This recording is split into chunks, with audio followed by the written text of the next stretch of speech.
ఈ పునరుత్థానపు వేళలో నీ ప్రజలైన నీ కుమార్తెలకు కుమారులకు ఏ వర్తమానాన్ని అందించాలయ్యా అని ప్రభుని అడిగినప్పుడు నిజంగా పరిశుద్ధాత్ముడు తన మనస్సులో నుండి ఒక ఆత్మ ప్రత్యక్షత నాకు అనుగ్రహించాడు. Praise the lord. ఆ వాక్య ధ్యానాన్ని చూద్దామండి. 80వ కీర్తన 8, 9, 10, 11 చరణాలు.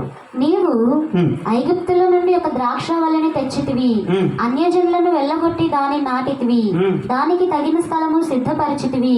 దాని వేరు లోతుగా పారి అది దేశమంతటా వ్యాపించెను. దాని గోడ కొండలను కప్పెను.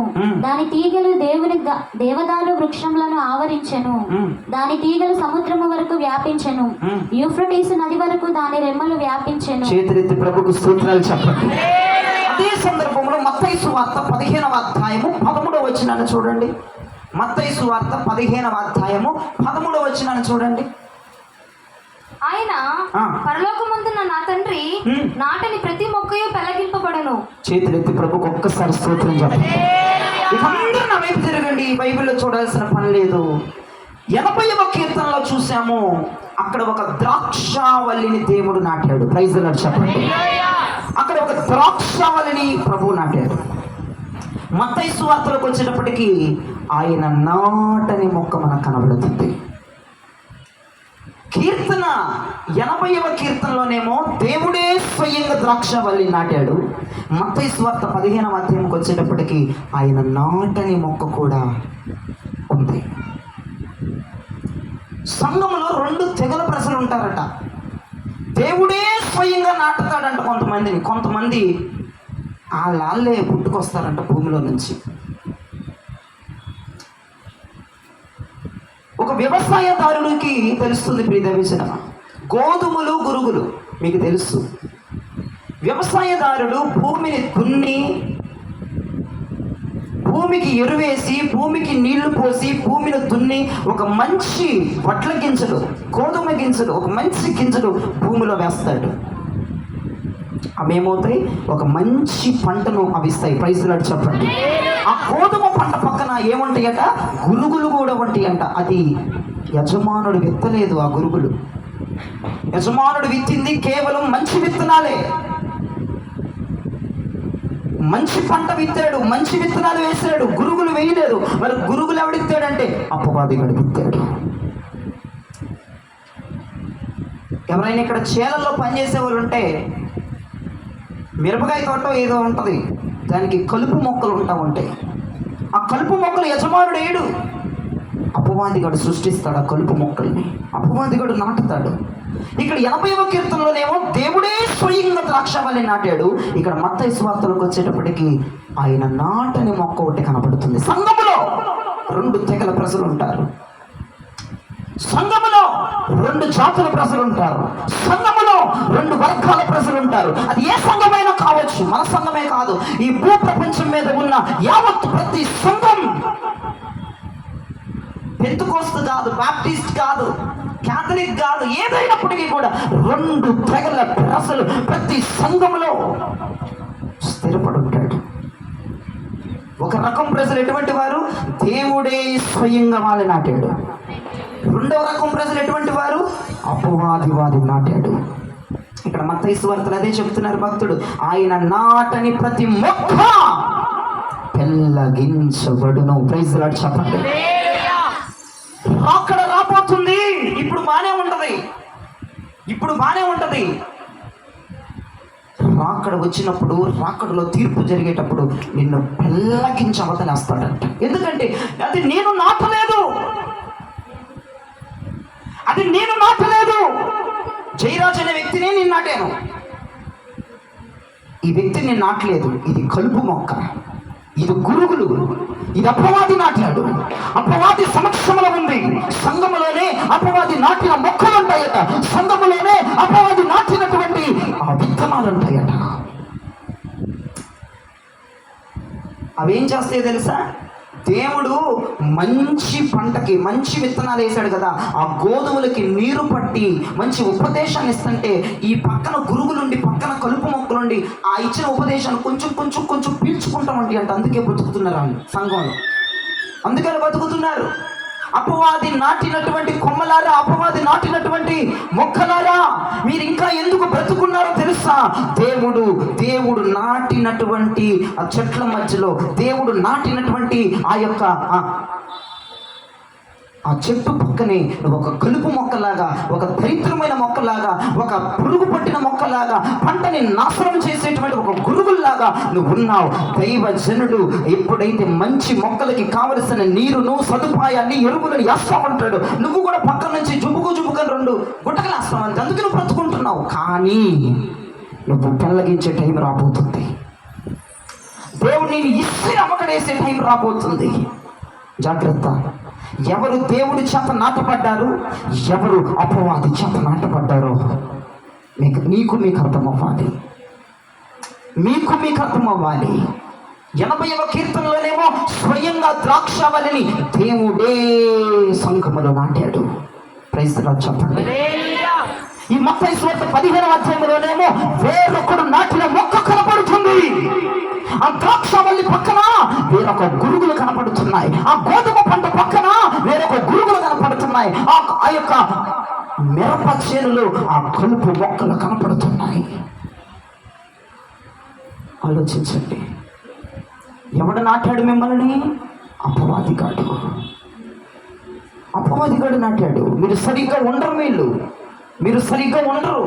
మీరు కలుపు మొక్కలు లాంటి వాళ్ళు, మీరు గురుగులు లాంటి వాళ్ళు.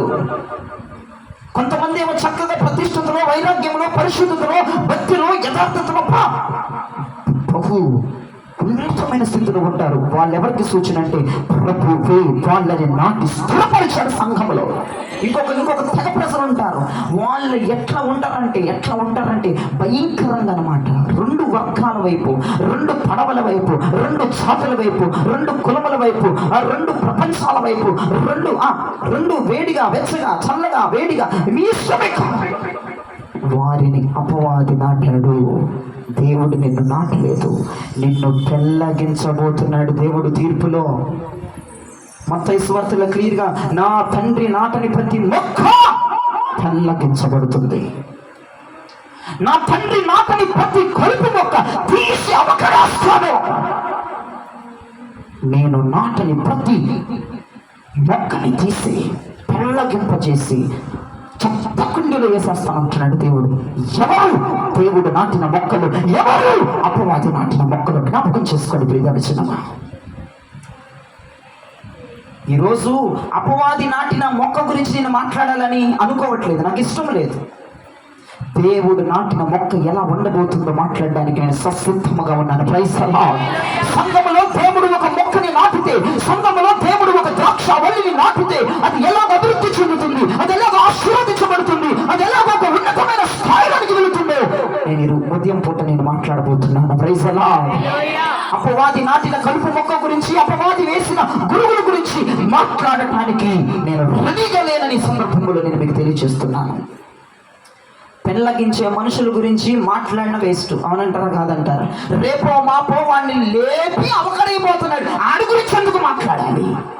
జీవితాంతము సజీవముగా దేవుని రెక్కల చాటున, దేవుని భద్రత బలగాల చాటున, రక్తపు కోట మధ్యలో నివసించేవాడు గురించి ఈరోజు నేను మాట్లాడబోతున్నాను.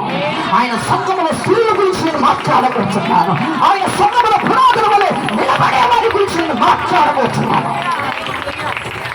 రేపో మాపో పెళ్ళగించబడే వారి గురించి నేను మాట్లాడను, నాకు ఇష్టం లేదు.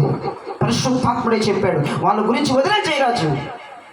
స్వయంగా నేను నాటబోయే మొక్కలు ఎలా ఉంటాయో మాట్లాడు, నేను నాటే మొక్కల అనుభవాలు ఎలా ఉంటాయో మాట్లాడు. అపవాదిగాడు నాటినవి నేను వచ్చి తీసేస్తాడే, వాటి గురించి నువ్వు పట్టించుకోవద్దన్నాడు యేసు ప్రభు నన్ను. అందుకే గురుగులు ఉంటే నన్ను క్షమించాలి, గురుగులు లాంటి వాళ్ళు ఉంటే, కలుపులు లాంటి వాళ్ళు నన్ను క్షమించాలి. వాక్యం నీకు కాదు. ఈరోజు నువ్వు రేపో మాపో తీసి అవకడపడేసే స్టేజ్లో నువ్వు ఉన్నావు. ప్రభు రాకడ రాబోతుంది. నేను ఎత్తి అవతలేస్తాను, అంతే ఎత్తి అవతలేస్తాడు చీకటి కొట్లు. నీ గురించి మాట్లాడడానికి నేను ససిద్ధంగా లేను. కానీ ప్రభువే నాటిన ఆ వలి, ఆ యొక్క ద్రాక్ష మొక్క గురించి నేను మాట్లాడబోతున్నాను. ప్రభువే స్వయంగా నాటాడట. ప్రైజ్ ది లార్డ్ చెప్పండి. ప్రభువే స్వయంగా, ప్రభువే తన చేతులతో ప్రభువే స్వయంగా ఒక ద్రాక్షావళిని నాటడం ప్రారంభించాడంట. Praise the Lord. Hallelujah, hallelujah. అసలు దేవుడు ఎందుకు నాటుతాడు నాకు తెలియక అడుగుతున్నాను. దేవుడు ఆయన చేతులతో స్వయంగా సంఘములో నాటడానికి గల కారణం ఏంటి? యెషయా ప్రవచన గ్రంథం తీయండి, 60వ అధ్యాయం తీయండి, 21వ వచనాన్ని చదవండి. యెషయా ప్రవచన గ్రంథం 60వ అధ్యాయము 21వ వచనం. నీ జనులందరూ నీతిమంతులై ఉందురు, నన్ను నేను మహిమపరచుకొనున్నట్లు వారు నేను నాటిన కొమ్మగాను నేను చేసిన పనిగాను నన్ను నేను మహిమపరచుకోవడానికి నేను నా సంఘమును వారిని సిద్ధపరచుకుంటున్నాను. నేను వారిని నాటబోతున్నాను. నీ ప్రభుని అడిగాను, ప్రభా నువ్వెందుకు నాటుతున్నావు? అసలు అవసరం ఏంటి?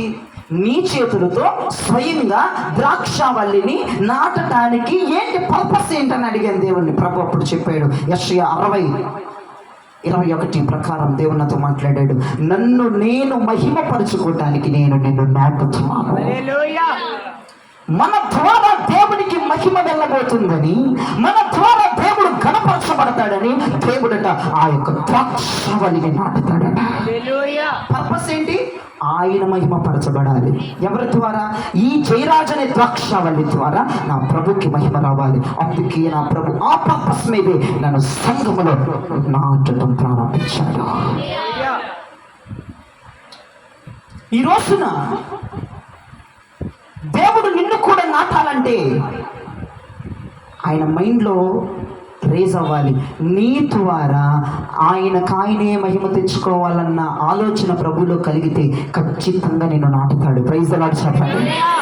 ఇప్పుడు నేనున్నానండి, జయరాజు ఉన్నాడు. ఈ జయరాజు ద్వారా నాకు మహిమ రావాలని దేవుడు అనుకున్నాడు. అందుకే సత్యము కలిగిన జీవము కలిగిన సంఘములో ఒక దైవజనుడిగా దేవుడు నాటేశాడు. ప్రైజ్ ది లార్డ్ చెప్పండి. ఒక దైవజనుడిగా దేవుని నాటాడు. నా ద్వారా దేవునికి మహిమ వెళుతుంది, నా ద్వారా దేవునికి ప్రభావం వెళుతుంది, నా ద్వారా దేవునికి ధూపం వెళుతుంది, నా ద్వారా దేవునికి శుద్ధి ఘన మహిమలు వెళుతున్నాయి. ఇక్కడ కూర్చున్న వాళ్ళు ఎవరైనా సరే మీ ద్వారా దేవునికి మహిమ రావాలి, షెకైనా ద్వారా నాకు మహిమ రావాలి అని దేవుని ఉద్దేశం ఉంటే ఇప్పటికిప్పుడే దేవుడు సత్తువ కలిగిన సంఘములు ఆమెను నాటుతాడు. ప్రైజ్ ది లార్డ్ చెప్పండి. దేవుడు నాటుతాడు. ఆయన అనుకోవాలి, ఈ బిడ్డ ద్వారా నేను మహిమపరచబడాలి అని దేవుడు అనుకోవాలి. ప్రైజ్ ది లార్డ్ చెప్పండి. దేవుడు అనుకుంటే చాలండి. మన భవిష్యత్తు, మన స్థితిగతులు ఇట్టే మారిపోతాయి. Praise the Lord. హల్లెలూయా. దేవుడు గనక వీడి ద్వారా నేను మహిమ పొందాలి, వీడి ద్వారా నేను ఘనత పొందాలి, వీడి ద్వారా నేను ప్రభావం పొందాలని ఒక్కసారి అనుకుంటే చాలు, మన బ్రతుకు ఇట్టే మారిపోతుంది. గట్టిగా చెమలు గడిపోయినామని కనుక ఇట్టే మారిపోతుంది మన బ్రతుకు. ఆయన అనుకుంటే చాలు, ఆయన ఆలోచిస్తే చాలు, బ్రతుకు మాని పట్ట కట్టి బయటపడతా వచ్చే దేవుడే స్వయంగా ఒక ద్రాక్షావల్లిని ఎందుకు సంఘములో నాటాలనుకుంటున్నాడు? తనకు తాను మహిమ పరచబడటానికి అనుకున్నాడండి. జయరాజు ద్వారా నాకు ప్రయోజనం ఉంటుంది, వీడి ద్వారా నేను కనపరచబడతాడని దేవుడు జగత్పునాది నా తల్లి గర్భంలో నేను భిన్నముగా రూపించబడకముందే ఆయన నా గురించి ఒక ఆలోచించాడు. ఆయన ఆలోచనలో నేను ఉన్నాను కాబట్టి, నా ద్వారా ఆయనకి మహిమ రావాలని అనుకున్నాడు కాబట్టి, సత్తువ కలిగిన జీవము కలిగిన అపోస్తల పునాది మీద ఒక దాసుడుగా, దైవజనుడుగా, ఒక ప్రవక్తగా అభిషేకించి ఒక రాజుగా నిలబెట్టాడు. Praise the lord. నాటాడు. మీ ద్వారా దేవునికి ఏమన్నా యూజ్ అవుతుంది అనుకుంటే ఈరోజు ఉదయం నీ ద్వారా దేవునికి ఏమన్నా కొద్దిగా గొప్ప మహిమ వచ్చింది అని ఆయన అనుకుంటే మన జీవితాలు ఖచ్చితంగా మారిపోతాయి. దేవుడంట ఒక ద్రాక్షావల్లిని తీసుకుందాం అనుకున్నాడంట. వినండి. ఒక ద్రాక్షావల్లిని తీసుకొని సత్తువ కలిగిన సంఘములో నాటాలని ఆశపడ్డాడంట. ఎందుకయ్యా ద్రాక్షావల్లిని తీసుకొని సత్తువ కలిగిన సంఘములు ఎందుకు నాటాలనుకున్నామంటే, ఆ ద్రాక్షావల్లి ద్వారా నేను మహిమపరచబడుతున్నాను, ఆ ద్రాక్షావల్లి ద్వారా నేను ఘనపరచబడతాను, ఆ ద్రాక్షావల్లి ద్వారా నేను ప్రభావభూతుడనవుతానని ప్రభు ఆశపడ్డాడు. ఆ ద్రాక్షవల్లి మీద కనుపడింది, దేవుని కనుపడింది. ఈ ద్రాక్షవల్లే నన్ను సంతోషపెట్టగలదు, ఈ ద్రాక్షవల్లి ద్వారా నేను మహిమ పొందగలను, ఈ ద్రాక్షవల్లి ద్వారా నేను ప్రభావం పొందగలను, ఈ ద్రాక్షవల్లి ద్వారా నేను ఘనపరచబడగలను, ఈ ద్రాక్షవల్లి ద్వారా దేవుడు అనుకున్నాడు. అసలు ఇంతకీ ఆ ద్రాక్షవల్లి ఎక్కడుందంటండి? ఫస్ట్ పాయింట్ చెప్తున్నాను వినండి. ఒక్కసారి గనక ఈ ద్రాక్షవల్లి ద్వారా నేను మహిమ పొందుతాను అని దేవుడు అనుకుంటే ఏం జరిగిద్దో చూడండి. మొట్టమొదటి పాయింట్ 80వ కీర్తన 8వ వచనమండి. నీవు ఐగుప్తులో నుండి ఒక ద్రాక్షవల్లిని తెచ్చితివి. నా వైపు చూడండి. ఇప్పుడు ఇది మొట్టమొదటి పాయింట్ గుర్తుపెట్టుకోండి. నీవు ఐగుప్తులో నుండి ఒక ద్రాక్షవల్లి తెచ్చావు. నేను చెప్తుంది మీరు చాలా జాగ్రత్తగా వింటే మీకు ఫస్ట్ పాయింట్ అర్థమైంది. ఇప్పుడు జయరాజ్ అనే వ్యక్తి ఉన్నాడు. ఈ జయరాజ్ ఎక్కడున్నాడు? ఐగుప్తులో ఉన్నాడు అండి. ఐగుప్తు అనేది బానిసత్వము, దాసత్వము. యెహోషువ గ్రంథము 24వ అధ్యాయము 17వ వచనం. ఐగుప్తు దేశమును దాసుల గృహము నుండి, అదిగో చాలండి, ఐగుప్తు దేశమును దాసుల గృహము. అది ఎవరి గృహం అట? దాసులు ఉండే గృహం అంట. దాసులు అంటే అర్థం ఏంటంటే అమ్మబడిన వారు. ఐగుప్తు అంటేనే ఒకళ్ళ కింద దాసత్వము చేయాలి. ఐగుప్తు అంటేనే పాపము కింద దాసత్వము చేయాలి. ఐగుప్తు అంటేనే పాపము కింద దాసత్వములు ఉండాలి. నేను జయరాజ్ అనేటువంటి ద్రాక్షవల్లి ఎక్కడుందని చెప్పాను? ఐగుప్తులో ఉంది. ఒకరి కింద ఉంది, పాపము కింద ఉంది, చూదము కింద ఉంది, వ్యభిచారము కింద ఉంది, అక్రమము కింద ఉంది. ఈ జయరాజ్ అనేటువంటి ద్రాక్షవల్లి ఐగుప్తులో ఉంది, బానిసత్వముగా ఉంది, దాసత్వములో ఉంది, అమ్మబడింది. ఈరోజు దేవుడు ఏమనుకుంటున్నాడంటే మీకు అర్థం అవ్వాలని చెప్తున్నాను. ప్రైజ్ లార్డ్ చెప్పండి. ఈ జయరాజు ద్వారా నేను మహిమ పొందుతానని దేవుడు అనుకున్నాడు, ఫిక్స్ అయిపోయాడు. ప్రైజ్ లార్డ్ చెప్పండి. దేవుడు ఫిక్స్ అయ్యాడు. కానీ నేను ఎక్కడున్నా? సియోను పర్వతం మీద లేను, ప్రతిష్టతలో లేను, సమర్పణలో లేను, భక్తి జీవితంలో లేను. ఎక్కడున్నా? దాసత్వములో ఉన్నా, పాపము కింద ఉన్నా, అక్రమము కింద ఉన్నా, వ్యభిచారము కింద ఉన్నా, తుచ్చమైన అభిలాషల కింద నేనున్నా. కానీ దేవుని కన్ను నా మీద పడింది వచ్చి. ప్రైజ్ లార్డ్ చెప్పండి. దేవుడు కన్ను నా మీద పడింది వచ్చి. నేను ఎక్కడున్నా? ఐగుప్తులో. ఐగుప్తు అంటే దాసత్వం. దాసత్వం అంటే అమ్మబడిన వారు అని అర్థం.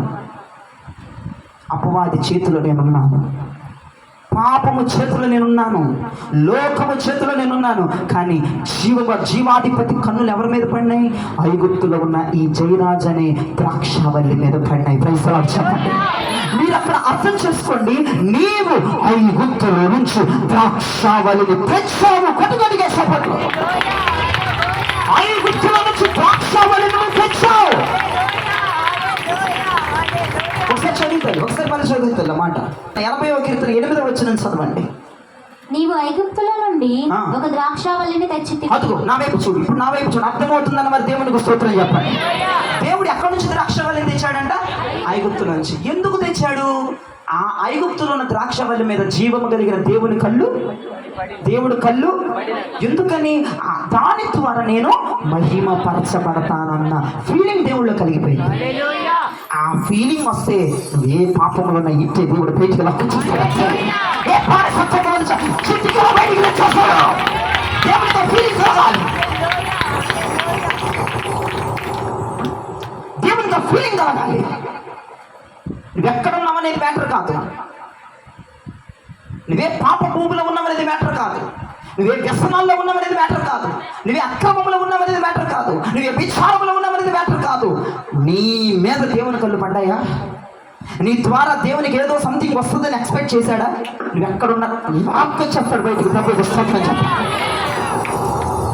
నా మీద దేవుని కళ్ళు పడ్డాయి కాబట్టి, నా మీద దేవుని కనుదృష్టి ఉంది కాబట్టి, నా ద్వారా దేవుడు మహిమ పరచబడతాడని అనుకున్నాడు కాబట్టి, నా ద్వారా కొద్దిగా గొప్ప దేవుడు సాటిస్ఫై అవుతాడు అనుకున్నాడు కాబట్టి, జీవము కలిగిన దేవుడు నేను ఐగుప్తు బానిసత్వముల నుంచి బయటకు వచ్చేసాను. ఆయన అనుకున్నాడంటే లాక్కొచ్చేసాడు బానిసత్వముల నుంచి, లాక్కొచ్చేసాడు స్నేహముల నుంచి, లాక్కొచ్చేసాడు చూతల్లో నుంచి, లాక్కొచ్చేసాడు లోకముల నుంచి, లాక్కొచ్చేసాడు ఆ పనికి మారిన సమాజముల నుంచి. నేను చెప్తున్న మాట అర్థమవుతుందని మరి దేవుడు గట్టిగా స్తోత్రం చెప్పాలి. అంతేకాదు అంతేకాదు దేవుడు గనక వన్స్ నీ ద్వారా ఆయన పని ఉంది, కొద్దిగో గొప్ప నీ ద్వారా పని ఉంది అని అనుకున్నాడంటే, చూడండి కొలస్సీలకు రాసిన పత్రికలో అపోస్తలుడైన పౌలయ్య అంటున్నాడు, 1వ అధ్యాయము 13వ వచనం అండి. కొలస్సీలకు రాసిన పత్రిక 1వ అధ్యాయము 13వ వచనాన్ని చూడండి. ఆయన మనలను అంధకార సంబంధమైన అధికారముల నుండి విడుదల చేసి, అదిగో చేతులెత్తి ప్రభువుకు స్తోత్రం చెప్పండి. ఐగుప్తులో ఉన్న దాసత్వములోనున్న అమ్మబడిన వారి కింద నుంచి తీసుకురావటమే కాదు, వన్స్ ఒక్కసారి నీ ద్వారా దేవుడు పని ఉంది, నీవు ఎంతో గొడ్డుగో గొప్ప చేయగలవు, నీ ద్వారా నేను మహిమపరచబడగలనని దేవుడు అనుకుంటే నువ్వు ఐగుప్తులోంచి దేవుడు ఇట్టే బయటికి తీసుకొచ్చేస్తాడు. ఇంకోటి ఏంటంటే, అంధకార సంబంధమైన లోకనాథుల చీకటి ప్రభావాల నుంచి కూడా ఇట్టే దేవుడు నిన్ను విడిపించి తీసుకొస్తాడు. నేను అడిగాను, ప్రభువా నన్ను ఎందుకు బయటికి తీసుకొచ్చావు? ఈ వాక్యం నేను ధ్యానం చేస్తుంటే నేను అడిగాను, నన్ను ఎందుకు నువ్వు బయటికి తీసుకొచ్చావు? ఐగుప్తులో నుంచి బయటికి తీసుకురావాల్సిన అవసరం ఏమొచ్చింది? అంధకారంలో ఉన్న నేను, అంధకార సంబంధమైన దురాత్మ ప్రభావములతో ఉన్న నన్ను నువ్వు ఎందుకు బయటకు తీసుకొచ్చావంటే, ప్రభు నాతో చెప్పిన మాట యెషయా ప్రవచన గ్రంథం ప్రభు మాట్లాడారు, నీ ద్వారా నేను మహిమపరచబడబోతున్నాను. ఆ విషయం నాకు తెలుసా? తెలియదు. సేవ చేస్తానన్న విషయం నాకు తెలుసా? తెలియదు. ఇంతమందికి ప్రసంగం చెప్తానన్న విషయం నాకు తెలుసా? తెలియదు. కానీ నా దేవుడు కన్ను నా మీద పడిపోయింది ఆల్రెడీ. వీడి ద్వారా నేను పుంజుకోవాలనుకున్నాడు దేవుడు, పని చేయించుకోవాలనుకున్నాడు. దర్శాలంతే ఎక్కడ బానిసత్వంలో ఉన్నాడు తీసుకొచ్చి ఇక్కడ నిలబెట్టాడు. గట్టిగా సభలు జీవము కలిగిన బలిపీఠం వద్ద నా ప్రభువును నిలబెట్టాడు. లేకపోతే నా బ్రతుకు ఐగుప్తు, లేకపోతే నా బ్రతుకు అంధకార సంబంధమైన చీకటి నా బ్రతుకు. అటువంటి నా బ్రతుకుని బలిపీఠం, జీవము కలిగిన అగ్ని పక్కపక్క మండుచున్న బలిపీఠం దగ్గర నిలబెట్టాడంటే కారణం దేవుని జీవాధిపతి కన్ను దృష్టి నా మీద పడిపోయిందంటే. Praise the lord, praise the lord. ఆయన కన్ను దృష్టి నా మీద పడింది. ఈ ఉదయకాల సమయం నేను చెప్తున్నాను, దేవునికి నీ ద్వారా కొద్దిగా గొప్ప పని ఉంది అని అనుకుంటే, నీ ద్వారా దేవునికి మహిమ వెళ్తుంది అని ఆయన అనుకుంటే, ఖచ్చితంగా ఈ రోజు ఐగుప్తు చెరలో నుంచి బయటికి రాబోతున్నావని నేను ప్రవచిస్తున్నాను. అంధకారములో నిన్ను దేవుడు ఇచ్చే బయటికి తీసుకురాగలనని నేను ప్రవచిస్తున్నాను. బయటకు వచ్చేస్తావు. ఇక వెనక ముందు మాట లేదు, ఖచ్చితంగా బయటకు వస్తావు. దేవుడు ఏం చేయాలి? అనుకోవాలి. దేవుడు ఏం చేయాలి? అనుకోవాలి. ఒక్కసారి అనుకున్నాడంటే మామూలుగా ఉండదు పరిస్థితి. బూడిగం చేసే నీవు, దాసత్వంలో ఉన్న నీవు, అమ్మబడిన నీవు సత్వ కలిగిన సంఘములోకి నాకులాగా వచ్చి స్థిరపడిపోతావు అంతే. జీవము కలిగిన సంఘములు అట్లా నాటుతాడంతే. చాలామంది పాపం అనే దాసత్వంలో బూడిగం చేసుకుంటా అమ్మబడిన వారై అపవాది చేతిలో మీరు ఉన్నారు. ప్రియజనమా, కొంతమంది అంధకార సంబంధమైన చీకట్లో ఉన్నారు. ఒకటే ఈ వాక్యం చెప్తున్నప్పుడు నువ్వు కోరుకోవాలి, అయ్యా నా ద్వారా నీకు మహిమ వస్తుందంటే నన్ను ఇప్పుడే ఈ పాపం నుంచి బయటికి తీసుకొచ్చేది ఆయన. ఈ రోజే, ఈ క్షణమే దైవజనుడు మాట్లాడుతూ ఉన్నప్పుడే నేను ఐగుప్తులో ఉన్నానని నాకు అర్థమవుతుంది ప్రభు. కానీ వీడు నాకు ఉపయోగపడతాడు అంటే లోయలో ఉన్న దేవుడు పైకి తీసుకొచ్చేస్తాడు, అగాధాల్లో ఉన్నవాడిని పైకి తీసుకొచ్చేస్తాడు, అడుగుల్లో ఉన్న దేవుడు పైకి తీసుకొస్తాడు, వ్యవహారంలో ఉన్న దేవుడు పైకి తీసుకొస్తాడు. నీ ద్వారా దేవుడికి ఏదో పని ఉందంటే ఎక్కడన్నా బయటకు వచ్చేస్తావు. ఏ బానిసత్వంలో బయటకు వచ్చేస్తావు, ఏ బలహీనతలో బయటకు వచ్చేస్తావు, ఏ పాపంలో బయటకు వచ్చేస్తావు, ఎంత కాలంలో బయటకు వచ్చేస్తావు. కొట్టగట్టిగా చెప్పండి. ఈరోజు నేను అదృష్టమైన నేత్రములతో చూస్తున్నాను. ఇక్కడ కొంతమంది బిడ్డల ద్వారా దేవునికి కొద్దిగా గొప్ప మహిమ వెళ్ళబోతుంది. వారు ఈ రోజు విడుదల పొందబోతున్నారు. ఈ రోజు విడుదల పొందబోతున్నారు. ఐగుప్తుల నుంచి విడుదల పొందబోతున్నారు. అంధకారం నుంచి విడుదల పొందబోతున్నారు. పాపం నుంచి విడుదల పొందబోతున్నారు. శక్తులు కలిగిన సంఘములో తీసుకొచ్చి ప్రభువును నాటబోతున్నారు. హల్లెలూయా చెప్పండి, గట్టిగా మంచిగా చెప్పండి. ఎంతమందికి మొట్టమొదటి మాట అర్థమైంది? ఇక రెండో రెండో మాటలోకి వచ్చేద్దాం. దేవుడు ఒక్కసారి ఈ ద్రాక్షావల్లి ద్వారా నేను మహిమ పొందుతాను అని అనుకుంటే అబ్బాయి మన జీవితం మన లెవలే మారిపోద్ది. Praise the lord. మన లెవలే మారిపోద్ది, మన సిస్టమే మారిపోద్ది. ఆయనకు సాక్షులుగా బ్రతుకుతాం. ప్రైజ్ ది లార్డ్ చెప్పండి. హల్లెలూయా, హల్లెలూయా, హల్లెలూయా. ఇక రెండవది, దేవుడు గనక నీ ద్వారా పని ఉంది, నేను మహిమ పరచబడతాను అని అనుకుంటే రెండో పాయింట్ అదే కీర్తన 80వ కీర్తన 8వ వచనం సెకండ్ లైన్ నుంచి స్టార్ట్ అవ్వండి. అది అన్యజనులను వెళ్ళగొట్టి దాన్ని నాటితివి. నా వైపు చూడు, దేవుడికి స్తోత్రం చెప్పు, దేవుడికి స్తోత్రం చెప్పు. రెండో మాట ఏంటి? అన్యజనులను వెళ్ళగొట్టి మరి నిన్ను నాటుతాడంట. అన్యజనులను వెళ్ళగొట్టి మరీ నిన్ను నాటుతాడంట. ప్రైజ్ లార్డ్ చెప్పండి. అన్యజనులను వెళ్ళగొట్టి మరీ నిన్ను నాటుతాడంట. ఈ మాట నేను స్ప్రెడ్ చేసి చెప్తా చూడండి. ఇప్పుడు ఈ మాట నీకు అర్థమయ్యేటట్టు చెప్తాను. ఇప్పుడు నీకు అర్థం అవ్వలేదేమో.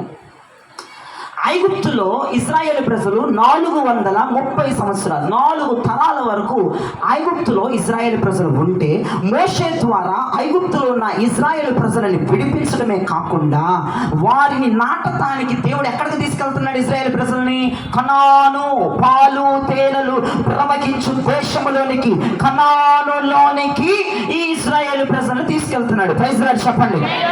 ఎందుకంటే ఇశ్రాయేలు ప్రజల మీద దేవుని కనుదృష్టి ఉంది. ఇశ్రాయేలు ప్రజల ద్వారా నా ప్రభు మహిమ పరచబడతాడని అనుకున్నాడు కాబట్టి వారిని కనానులో నాటడానికి ఎత్తుకెళ్తున్నాడు. వినండి, కనానులు ఏమన్నా నాకులాగా బక్క కూర్చుకుంటారా? ఎంతలా ఉండి ఇంత ఎత్తుంటారు. 7 జాతుల ప్రజల కనాలులో ఆల్రెడీ నివసిస్తున్నారట. 7 జాతుల ప్రజలు, 7 వర్గాల ప్రజలు, 7 కులాల ప్రజలు ఆ కనానులో ఆల్రెడీ ఆ భూమినంతటిని స్వాధీనపరుచుకున్నారట. కానీ నా దేవుడు కనుదృష్టి ఇశ్రాయేలు ప్రజల మీద పడిందే. నా దేవుని కనుదృష్టి ఇశ్రాయేలు ప్రజల మీదకి వెళ్ళిందే. నా దేవుని కనుదృష్టి పూర్తిగా ఇశ్రాయేలు ప్రజల మీద తిరిగిపోయింది. ఇప్పుడు ఏం చేయాలి? కనాను చూస్తేనేమో కనానులో 7 జాతుల మంది ప్రజలు ఉన్నారు. వాళ్ళు వీళ్ళని రానివ్వరు. పెద్ద పెద్ద యుద్ధాలు జరిగిపోతాయి, గొడవలు జరిగిపోతాయి. ఏం చేయాలి అని ఏం ఆలోచించట్లా. దేవుని కన్ను ఇశ్రాయేలు ప్రజల మీద పడింది కాబట్టి ఐగుప్తు నుంచి విడిపించి కనానులో ఉన్న 7 జాతుల ప్రజలని తరిమి తరిమి కొట్టాడు. గట్టిగా చమలు కొట్టాడు. వెళ్ళగొట్టేశారు బయటికి, వెళ్ళగొట్టేశారు బయటికి, వెళ్ళగొచ్చాడండి. ఎందుకు? నీ ద్వారా దేవుడు మహిమ పరచబడతాడన్న ఆలోచన ఆయనకు వచ్చింది కాబట్టి ఆ కణాలులో నిన్ను నాటటానికి జీవము గనిగిన సంఘములో పాలు తేనెలు ప్రవహించు ఆ ప్రదేశములో నిన్ను నాటటానికి అక్కడ ఉన్న అన్యజనులు, అదే 7 వర్గాల ప్రజలని ఒక్క చిటుకులో పారిపోయేటట్లుగా వెళ్ళగొట్టాడు. వెళ్ళగొట్టాడు. ఎవరి కోసం? మన కోసమే. ఇశ్రాయేలు ప్రజల కొరకు 7 జాతుల ప్రజలను వెళ్ళగొట్టాడు. ఇశ్రాయేలు ప్రజల కొరకు 7 జాతుల ప్రజలను దేవుడు వెళ్ళగొట్టాడు. ఎందుకో తెలుసా? ఇప్పుడు జయరాజ్ అనే వ్యక్తి ఉన్నాడు.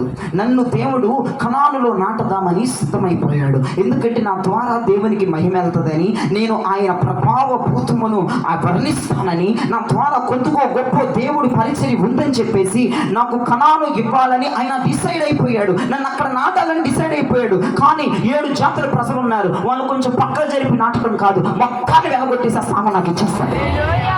అర్థమవుతుందని మరి దేవునికి స్తోత్రం చెప్పండి.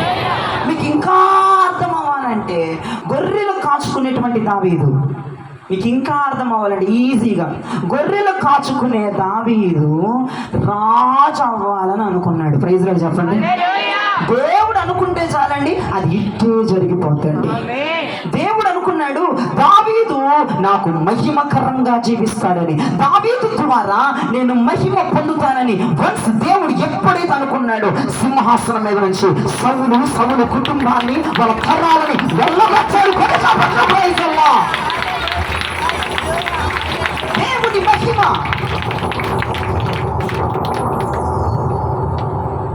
నీ యందు ఉంటే, నీ ద్వారా దేవునికి అవసరం ఉందని ఈ ఈ ఈ ఈ ప్రసంగం ద్వారా దేవుడికి అర్థమవుతుంటే ఖచ్చితంగా బలవంతులను త్రోసేసి దరిద్రురాలను నిన్నెక్కించబోతున్నాడు.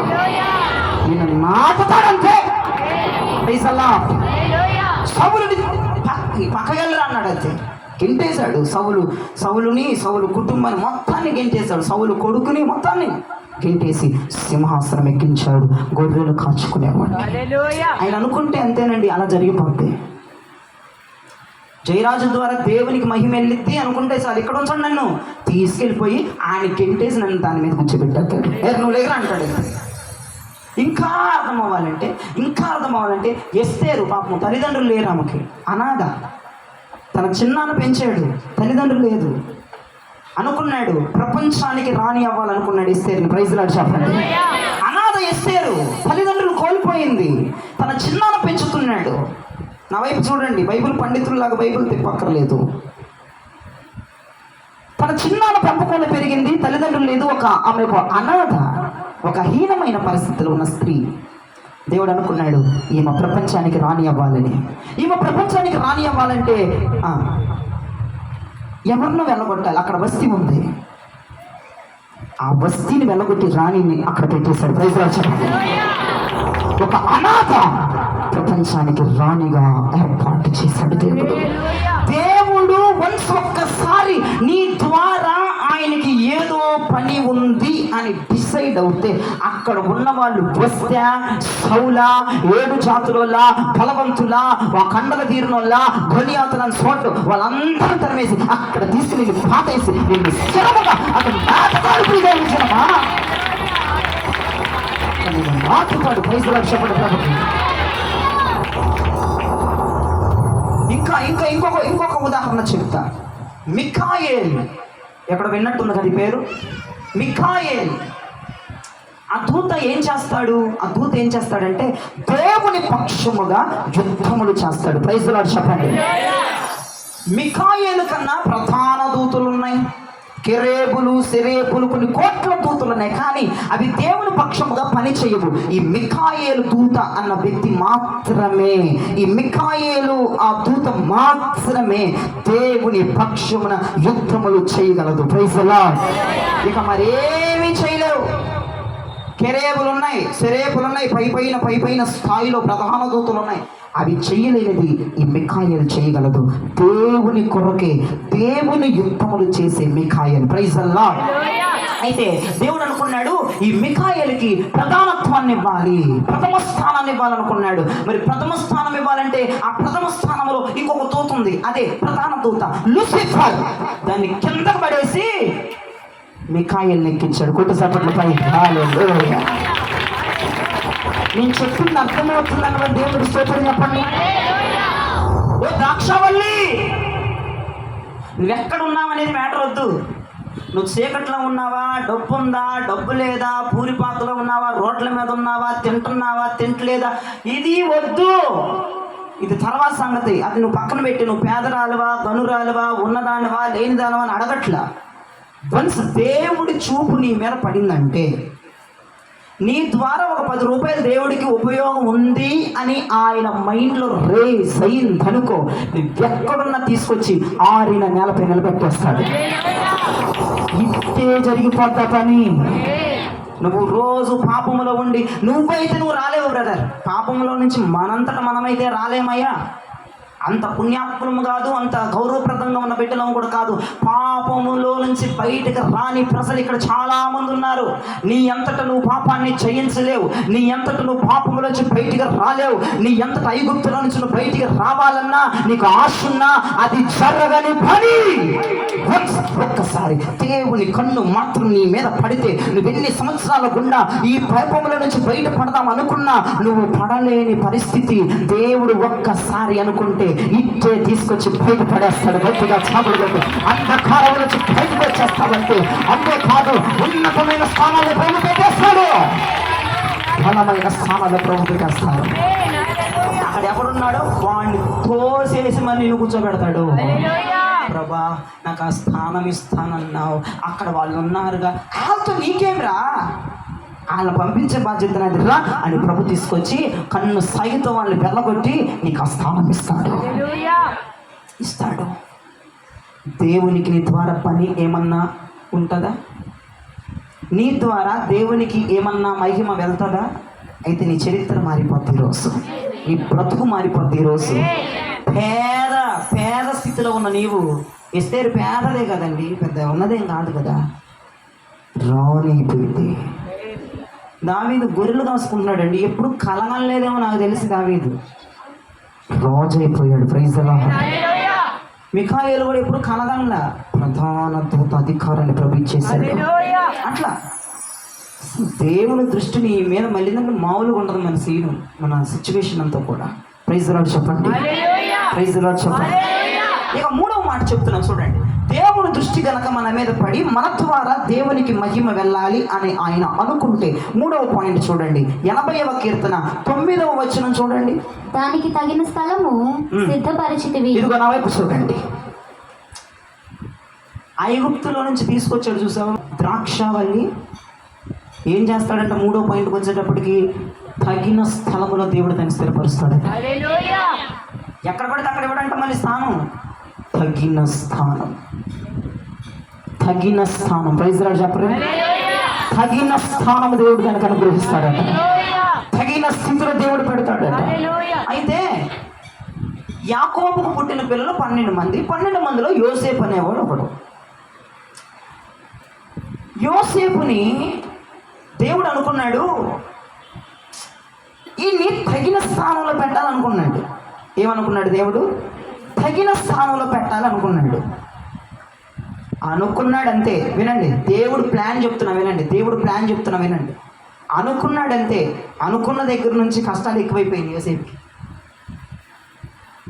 నిజం.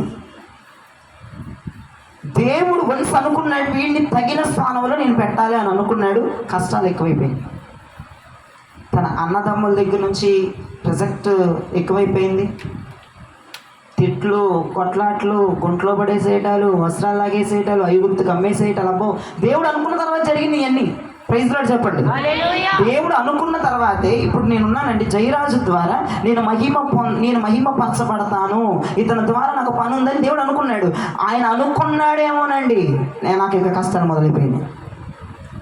నాకు సహకరించే వాళ్ళు సహకరించనంటున్నారు, నాతో మాట్లాడే వాళ్ళు మాట్లాడినంటున్నారు, అన్నదమ్ములందరూ వ్యతిరేకమైపోయారు, రక్త సంబంధం అంతా తెగిపోయింది, గుంట్లో పడేశారు, అంధకారంలో పడేశారు, నన్ను అమ్మేశారు. యోసేపుకు జరిగిన సిచ్యువేషన్ చెప్తున్నా. దేవుడు అనుకుంటే అలా జరిగిద్దా? అయితే అనుకోవద్దు అని చెప్పి తొందరగా ఆయనకు అంటారేమో. వినండి వినండి, దేవుడు అనుకుంటే ఇవన్నీ జరుగుతాయి, ఇవన్నీ ఉంటాయి.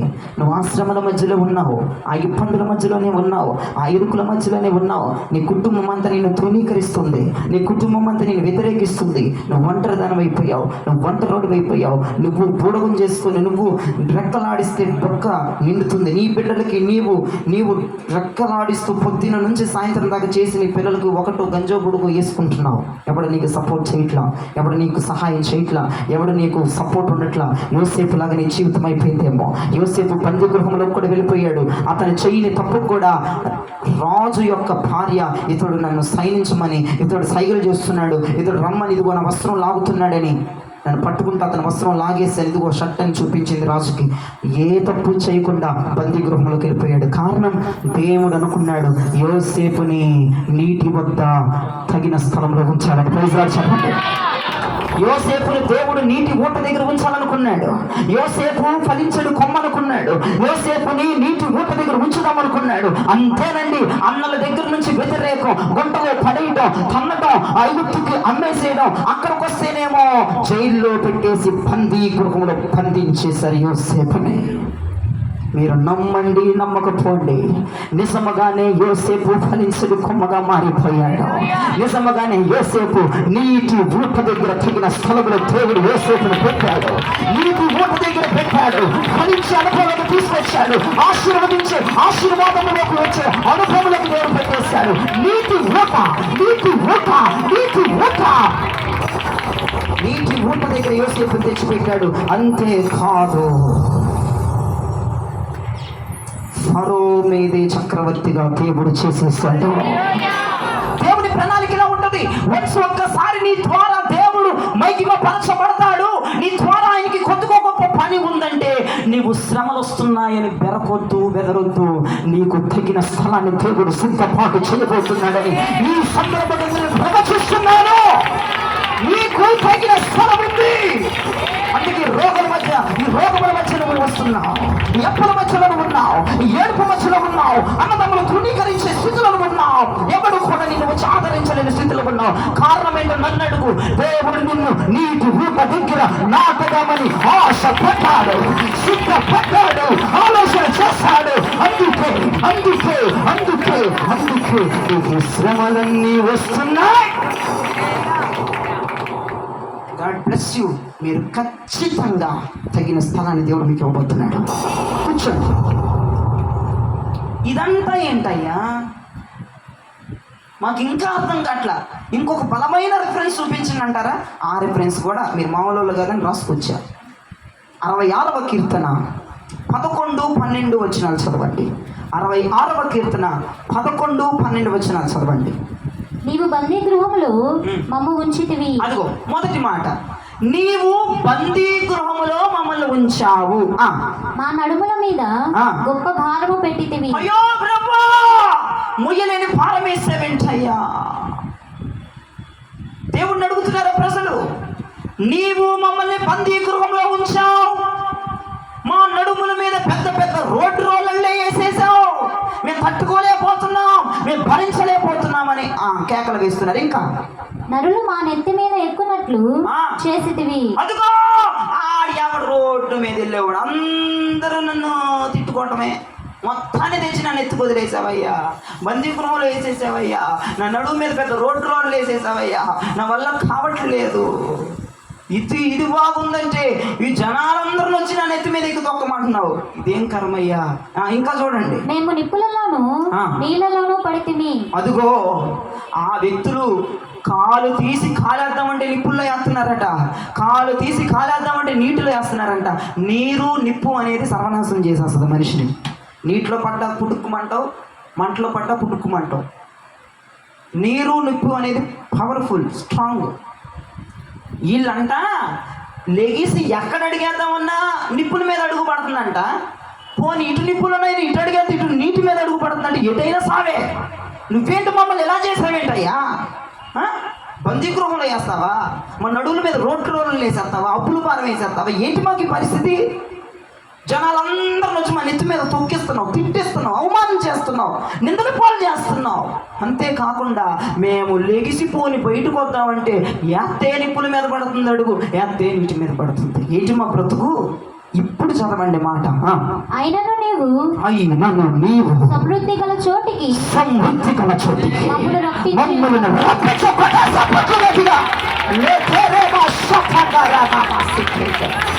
అయినా నీవు మమ్మల్ని సమృద్ధి కలిగిన చదువులకి తీసుకొచ్చే తగిన స్థలంలో మమ్మల్ని నాటావు. ఇప్పుడు చెప్తున్నా, రాసుకొని హృదయం మీద చెరగని అక్షరాలతో, నీకు ఈ శ్రమలన్నీ ఎందుకంటే తగిన స్థలం నీకు ముందుంది. అక్కడ చెప్తున్నారు, బందీ గృహంలో వేసామన్నారు, మేము కాలు తీసి కాలేస్తే నిప్పుల మీద నీటి మీద పడుతుంది అంటున్నారు. జనాలందరూ మా నెత్తి మీద తొక్కుతున్నారు అంటున్నారు. అంతేకాదు మా నడుముల మీద పెద్ద భారాన్ని వేసామన్నారు. అయినా సమృద్ధి కలిగిన చోటులోని మమ్మల్ని తెచ్చేసారు. ఇవన్నీ చేసామలే కానీ ఇది భలే బందయ్యా అని ప్రభువుకి స్తుతి ఘన మహిమలు చెల్లిస్తున్నాం. అప్పులు ఎందుకని అడుగుతావా? రోగం ఎందుకని అడుగుతావా? ఈఎంఐలు ఎందుకు కట్టలేకపోతున్నామని అడుగుతావా? ఇవన్నీ అప్పుల భారం, పనుల భారం, రోగాల భారం ఎన్ని ఎందుకయ్యాకంటావా? నీకు తగిన స్థలంలో దేవుడు నిన్ను నాటకానికి మాత్రం ఇవన్నీ నీకు వస్తున్నాయి. అంతకుమించి ఏమీ కాదు, అంతకుమించి ఏమీ కాదు. తగిన స్థలంలో నిన్ను నాటుతాడంతే. ప్రైజ్లా చెప్పండి. యోసేపుకి అన్ని శ్రమలు వచ్చినా చివరికి కింగ్ లాగా ఉన్నాడు. ప్రైజ్లా చెప్పండి. కింగ్ అయ్యాడండి, రాసున్నాడు నిజంగానే. ఎప్పుడు కూడా మాకు ఇది ఎందుకు వచ్చింది, మాకు ఇలా ఎందుకు చేసామని ఎవ్వరూ అడగొద్దు. అయినను ఈ మాట నాకు చాలా నచ్చింది. అయినను మమ్మల్ని సమృద్ధి కలిగిన చోట్లకు తెచ్చేసావు. వస్తే వచ్చిందిలే, జనాలు వచ్చి తొక్కితే తొక్కారులే నెత్తి మీద. పెద్ద బండరాలు మా నడుము మీద ఎత్తే వేసావులే కానీ, జనాలను తెప్పించి నా నెత్తి మీద ఎక్కించి తొక్కించావులే కానీ, నేను కాలు నిప్పుల మీద వేసేలాగా నీటి మీద వేసేలాగా చేసావు కానీ, బందీ గృహంలో నన్ను పడేసావు కానీ అయ్యా, అయినను బాబా సమృద్ధి కలిగిన చోట్లకు తెచ్చావు చూసావా, అందుకు నీకు కృతజ్ఞతాస్థితులు ప్రభువా, నీకు మహిమ ప్రభావములు నాయన. వినండి, దేవుడే ద్రాక్షావల్లిని స్వయంగా నాటాలనుకుంటే నువ్వు ఎక్కడున్నా బయటికి తెస్తాడు. ప్రైజ్ లార్డ్ చెప్పండి. ఏం చేస్తాడు దేవుడు? నువ్వు ఎక్కడున్నా, ఏ పాపం కింద ఉన్నా, ఏ వ్యసనాల కింద ఉన్నా, ఏ లోకం కింద ఉన్నా, ఏ అంధకారం కింద ఉన్నా విట్టే బయటకు వచ్చేస్తావు దేవుడు అనుకుంటే. ప్రైజ్ లార్డ్ చెప్పండి. రెండవదిగా అన్ని జనులు వెళ్ళగొట్టి మరి నిన్ను ఎక్కిస్తాడు. అక్కడ ఉన్నతమైన వారిని, బలవంతుల్ని, బలగముతో, కత్తులతో, కటారాలతో ఉన్నవాళ్ళు మొత్తం దగ్గర అన్ని నెక్కిచ్చేస్తాడు. ప్రైజ్ లార్డ్ చెప్పండి. దేవుడు కన్నే నీ మీద పడితే ఇక మూడవదిగా నీకు తగిన స్థలంలో దేవుడు నిన్ను నాటుతాడు. సార్ ఎంతమందికి అర్థమవుతుంది? ప్రభుకు స్తోత్రం చెప్పండి. తగిన స్థలం, వెయిట్ చేయి. తగిన స్థలం నీకు ముందే ఉంది. ఆమేన్. నీకు ముందే ఉంది. ఆమేన్. దేవుడు నిన్ను సమృద్ధి కలిగిన స్థలములో నిలబెట్టడానికి మాత్రమే ఈ ఆర్థిక సమస్యలు. దర్శనాలు అయిపోయి నువ్వు బాధపడాల్సిన అవసరం లేదు. నీకు సమృద్ధి ఉంది ముందు. ఇంకా దేవుని కన్ను గనక నీ మీద పడితే నీ ద్వారా దేవుడు మహిమ పరచబడతాడు అని అనుకుంటే ఇంకొక పాయింట్ చెప్తాను చూడండి. అదే కీర్తన 80వ కీర్తన 9వ వచనం, దాని పక్కన చదవండి. దాని వేరు లోతుగా పారి, ఇదిగో నా వైపు చూడు. దేవుడు నాటాడు చూసావా ద్రాక్షవల్లి, దాని వేరు ఎలా పారుతుందంట? లోతుగా పారి. ప్రైజ్ లార్డ్ చెప్పండి. ఒకటి మిమ్మల్ని అడుగుతున్నా, పైన మనకు చెట్టు కనపడుతుంది, దాని వేరు లోతుగా ఉన్నాయి అనుకోండి, పెద్దగా ఆలోచన పడిద్దా? తుఫాన్ వచ్చింది పడిద్దా? పెద్ద వర్షం వచ్చింది పడిద్దా? 4 వైపులు ఇసురు కొడుతుంది గాలి పడిద్దా? దేవుడు గనక మనిషిని నాటితే నీ వేరు అలా దిగిపోద్దంతే భూమిలోకి. ఏదొచ్చినా కదలదు. ఎవరొచ్చినా కదలదు. ఏ తుఫానే రాని, ఏ జ్వరాలే రాని, ఇంకేండో రాని, ఇంకే అస్సలు కదలవు. దేవుడే నిన్ను నాటితే వేరు తన్ని భూమిలోకి వెళ్ళిపోతాం. ప్రైజ్ లార్డ్ చెప్పండి. కైగా కదల్చబడే వ్యాపారం ఉండదే మనకి. ఎందుకంటే స్వయంగా నాటింది దేవుడు. ఇప్పుడు నేనున్నానండి, నాకు ఏ దైవజనుడు సపోర్ట్ లేదు, నన్ను ఏ దైవజనుడు ట్రైనింగ్ చేసి మైక్ ఇచ్చి నన్ను చెప్పివ్వట్లేదు. దేవుడే నాటాడు కాబట్టి నా వేరు భూమిలోకెల్లా పారి ఈ 12 సంవత్సరములు ఎన్ని ఉపద్రవాలు వచ్చినా నిలబొక్కుని నిలబడ్డాను. మీ ముందు నేను ప్రత్యక్ష సాక్షిని. ప్రైజ్లో ఎన్నో ఉపద్రవాలు, ఎన్నో కుట్రలు, ఎన్నో కుట్రతనాలు, ఎన్నో ఉపద్రవాలు, ఎన్నో వ్యతిరేకతలు వచ్చినాయి, కానీ నేను కదల్చబడలేదు. కారణం నా వేరు భూమిలోకెల్లా పారింది, నన్ను నాటింది జీవమగల యేసు క్రీస్తు ప్రభువే. దేవుని నాటాడనుకో ఒకటేనండి, దేవుని నాటితే ఏదొచ్చినా కదలవు, ఎవడొచ్చినా కదలవు, ఎవడు చెప్పినా వినవు. దేవుడే నిన్ను నాటితే. ప్రైజ్ లార్డ్ చెప్పండి. ఇంకొకటి, దేవుడే నిన్ను నాటాలనుకుంటే, దేవుని దృష్టి నీ మీద పడితే, నీ ద్వారా దేవునికి కొద్దిగా పని ఉందనుకుంటే ఇంకేం జరిగిద్దో చెప్తా చూడు. కీర్తన గ్రంథము అదే 80వ కీర్తన 9వ వచనం చదవండి. దానికి తగిన స్థలం సిద్ధపరిచితివి, దాని వేరు లోతుగా పారి అది దేశమంతటా వ్యాపించు. అదుగో ఈ మాట పట్టుకోండి, అది దేశమంతటా వ్యాపించును. ప్రైజ్ లార్డ్ చెప్పండి. ప్రైజ్ లార్డ్ చెప్పండి. అది దేశమంతటా వ్యాపించును. 11వ వచనం కూడా చదవమ్మా. దాని తీగలు సముద్రము వరకు వ్యాపించెను, యూఫ్రటీసు నది వరకు దాని రెమ్మలు వ్యాపించు. ఇక వ్యాపించడమే పని గారు, ఆగేది లేదు. ప్రైజ్ లార్డ్ చెప్పు. దేవుడే నన్ను నాటాడు కాబట్టి నేను వ్యాపించాలనుకుంటున్నాను. దేవుడే నన్ను నాటాడు కాబట్టి నేను వ్యాపిస్తున్నాను. భక్తిలో కావచ్చు, ఆర్థికములో కావచ్చు, ఆరోగ్యంలో కావచ్చు, నేను వ్యాపించుకుంటానే వెళ్ళిపోతున్నాను తప్ప ఎక్కడ నాకు బ్రేక్ అనేది పడలేదు. నా సేవకి బ్రేక్ పడలేదు. వ్యాపించుకుంటా వెళ్ళిపోతున్నాను. నన్ను నాటింది శివాధిపతి. దేవుడే నిన్ను నాటాడు అనుకో, నువ్వు వ్యాపించుకుంటా వెళ్ళిపోతావు. దేశాలెక్కడ పెట్టి వెళ్ళిపోతావు. యూఫ్రైటిస్ అదంతా వ్యాపించేస్తావు. ఆగవిక నువ్వు బ్రేక్ ఉండదు, కంచు ఉండదు, బ్రేక్స్ ఉండవు. వ్యాపించడమే పని, డెవలప్ అవ్వటమే పని, డెవలప్లోనికి రావటమే పని. ప్రైజ్ ది లార్డ్ చెప్పండి. ఇంకా సంథింగ్ దేవుడి దృష్టి నీ మీద పడితే, నీ ద్వారా దేవుడు కొద్దిగా ఒక పని చేయించుకోవాలనుకుంటే దేవుడే అసలు నీ నాటిది. ఇంకేం జరిగిద్దో చూడండి. 80వ కీర్తన 10వ చరణం. దాని నీడ కొండలను కప్పెను. నా వైపు చూడు. అర్థమవుతుందా వ్యర్థమవుతుందా? అందరికి అర్థమవుతుందా? ఇప్పుడు చూడండి, దేవుడే నిన్ను నాటాడు అనుకో, దేవుడే నీ ద్వారా కొద్దిగో గొప్ప నేను మహిమపరచబడతాను అనుకున్నాడు అనుకో, ఏం జరిగిద్దంటే దాని నీడ కొండలను కప్పెను. అంటే ఈ మాట ఇప్పుడు విన్నారా? నాకు వింతగా ఉంది.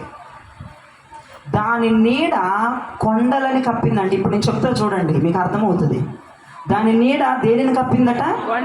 దేనిని కప్పిందంట? భూమి పుట్టనప్పటి నుంచి ఉన్నాయండి కొండలు, స్థిరపడిపోయి ఉన్నాయండి కొన్ని కొండలు.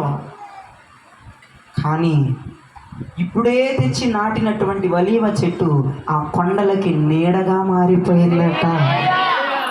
భూమి పుట్టనప్పటి నుంచి ఉద్యోగం చేస్తున్నాడండి, 40,000 శాలరీ.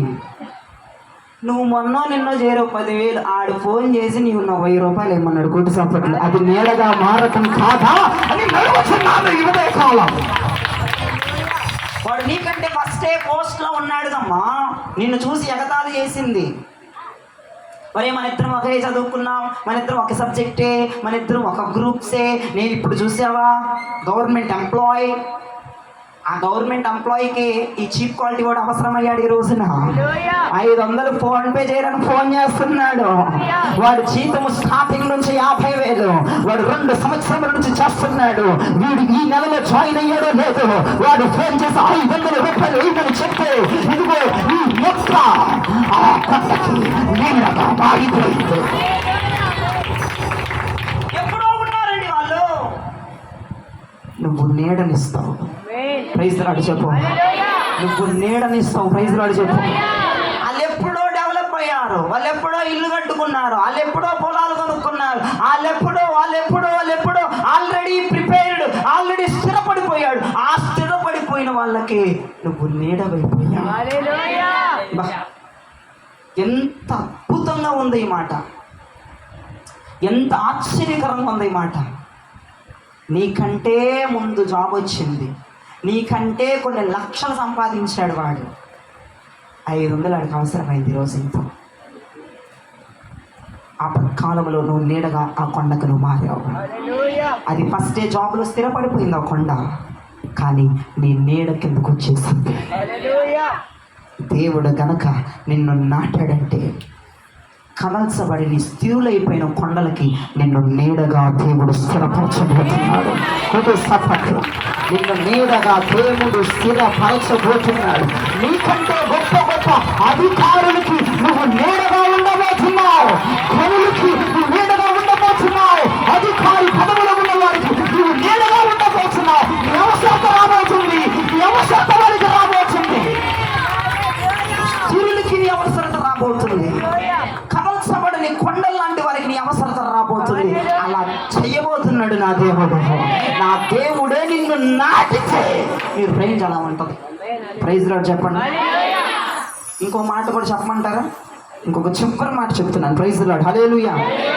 80వ కీర్తన 10వ వచనం కింద చదవండి, పక్కన నుంచి చదవండి. దాని తీగలు దేవుని దేవదారు వృక్షములను ఆవరించెను. నా వైపు చూడండి.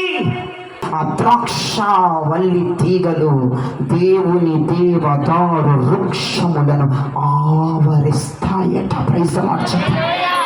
ప్రపంచంలో మీరు గూగుల్లో సెర్చ్ చేసిన చూడొచ్చు, ఇది అబద్ధం కాదు నిజం.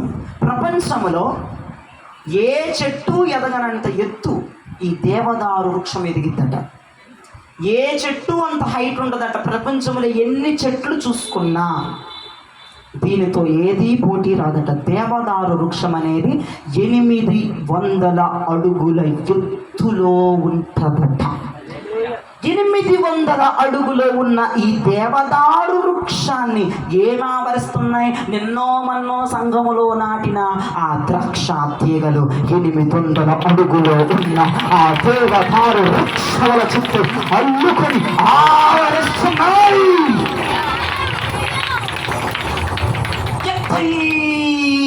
చెట్టుని అల్లుకుంటున్నాయి, ఆవరిస్తున్నాయి.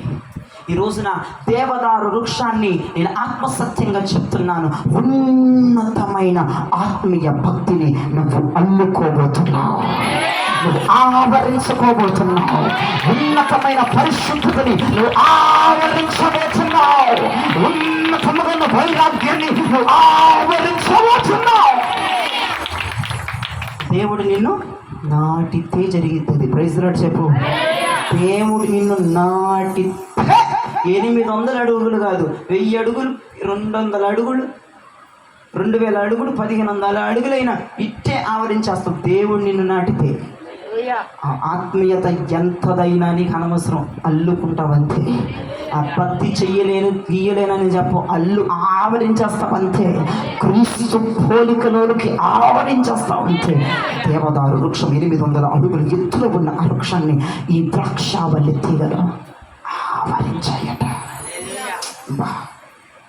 అంటే అంత ఉన్నతమైన భక్తిని నువ్వు అవరోధిస్తావు, అంత ఉన్నతమైన భక్తిని నువ్వు చెయ్యగలుగుతావు, నువ్వు ఆవరించగలుగుతావు, నువ్వు దాన్ని స్వాధీనపరచుకోగలుగుతావు. ఆ 800 అడుగుల దేవదారు వృక్షాన్ని ఈ కనీవిని ఎరుగినటువంటి ఈ ద్రాక్షావల్లి తీగలు అల్లుకుపోయేట ఆవరించేసాయంతే. ఆ దేవదారు వృక్షం అంటుందంటే ఏంటి? నిన్న గాక మొన్న సంఘంలో ఏదో నాటపడ్డం, నా అంత ఎత్తొచ్చేసావేంటని అడుగుతుందంట. నన్ను నాటింది జీవాధిపతి, మనుషుడు కాదు. నన్ను నాటింది సైన్యములకు యెహోవా అధిపతి నన్ను నాటింది. మీ తాతని కూడా ఎవడమంటే చెప్పు, ఆడి మీద కూడా ఆవరించేస్తానని చెప్తుందంటే తీగ. నీకంటే తోపులు ఉన్నారా? లేదే, నేనే తోపునందంట. మరి ఇంకేంటి సాధ్యం? ప్రైజ్ ది లార్డ్ చెప్పండి.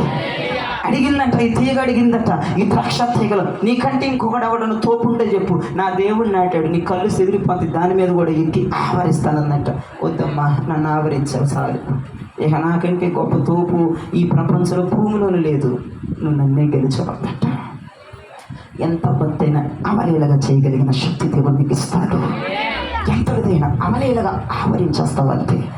దేవుడు నాటితే, దేవుడికి నీతో పని ఉంది అని తెలిస్తే నీ బ్రతుకు, నీ జీవితం మారిపోద్ది. గట్టిగా చప్పలు కొట్టి అందుకే భక్తుడైన యేసన్న గారు ఇలా అన్నాడు, నా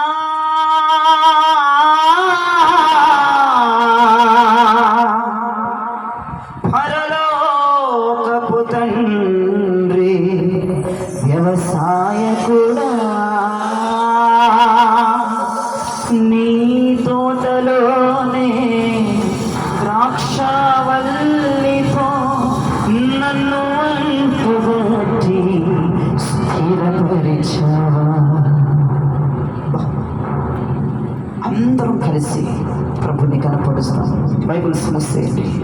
జ్యోతిర్మయుడా నా ప్రాణ ప్రియుడా, స్తుతి మహిమలు నీకే.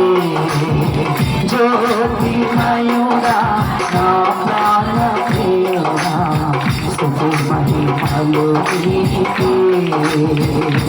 నా ఆత్మలో అనుక్షణం, ఆత్మలో అనుక్షణం నాకి సయము నీవే.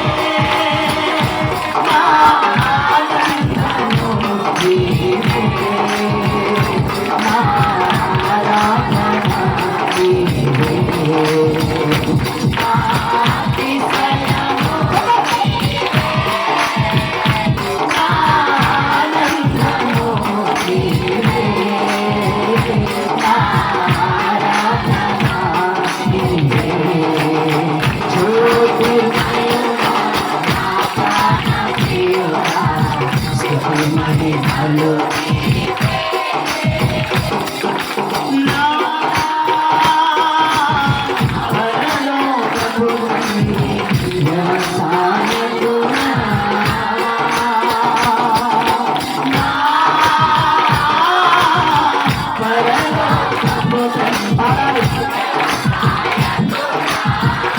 నీ తోటలోని ద్రాక్షవల్లిగా నన్ను అంటుగట్టి స్థిరపరిచావా.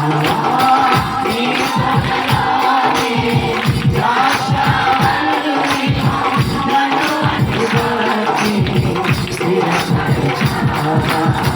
జ్యోతిర్మయుడా నా ప్రాణప్రియుడా స్తుతిమహిమలు నీవే.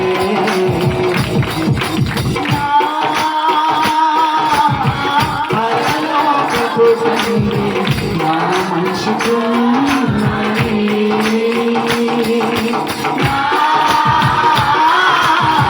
పరలోకపు తండ్రి నా మంచి కుమారుడే. నీకు ఇష్టమైన పాపము చేయ నన్ను విసిరేయకు సహాయపడించావా. నీకు ఇష్టమైన పాపము చేయ నన్ను విసిరేయకు సహాయపడించావా.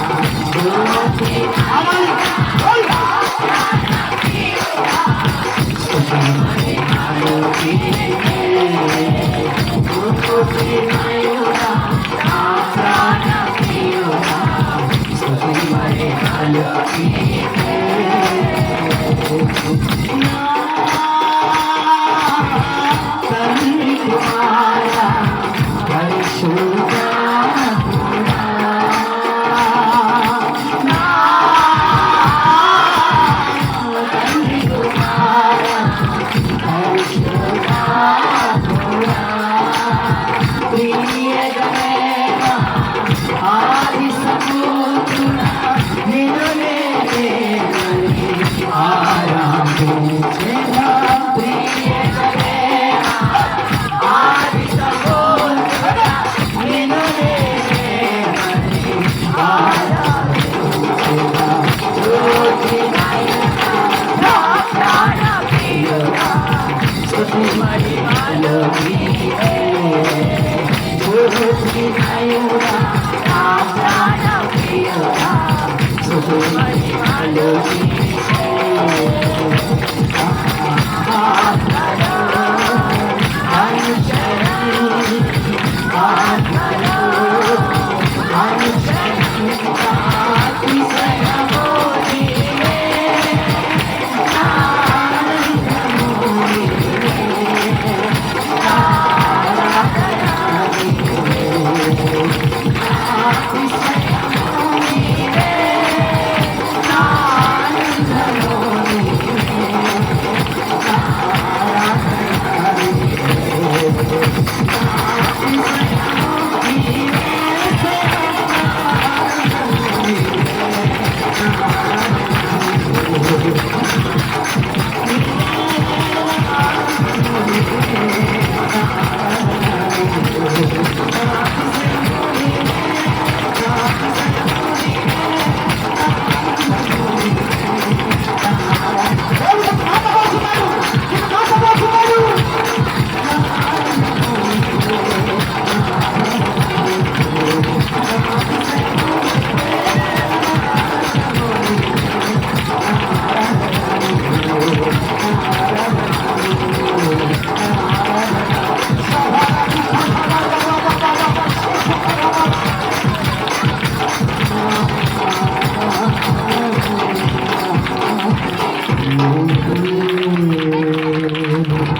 రెండు చేతులు పాడచ్చు. నా పరలోకపు తండ్రి వ్యవసాయకుడా నా పరలోకపు తండ్రి వ్యవసాయకుడా నీ నోటలోని ద్రాక్షావల్లితో నన్ను ఇంటికి స్థిరపరచావా. నీ నోటలోని ద్రాక్షావల్లితో నన్ను ఇంటికి స్థిరపరచావా. నేను చెప్తున్నాను, నా దేవుని చేతులతో స్వయంగా నిన్ను ఈ రోజు సంఘములో నాటబోతున్నాడు. నా దేవుని చేతులతో స్వయంగా నిన్ను సంఘములో నాటబోతున్నాడు. పాపం నుంచి బయటికి రాబోతున్నా, బానిసత్వం నుంచి బయటికి రాబోతున్నా, అంధకారం నుంచి బయటికి రాబోతున్నా, దుర్నీతి నుంచి బయటికి రాబోతున్నా. అన్య జనుల వెళ్ళగొట్టి దేవుడిని స్థిరపరచబోతున్నాడు. నేను ప్రవచిస్తున్నాను, అన్య జనుల వెళ్ళగొట్టి దేవుడిని స్థిరపరచబోతున్నాడు. నీతి సభలో దేవుడు నీతి భూమికి నేను దేవుడు స్థిరపరచబోతున్నాడు. సమృద్ధి కలిగిన సభలో స్థిరపరచబోతున్నాడు. ఈ దేవుడు లోపలికి కన్నుకొని లోపలికి లోతుగా వెళ్ళబోతున్నాడు.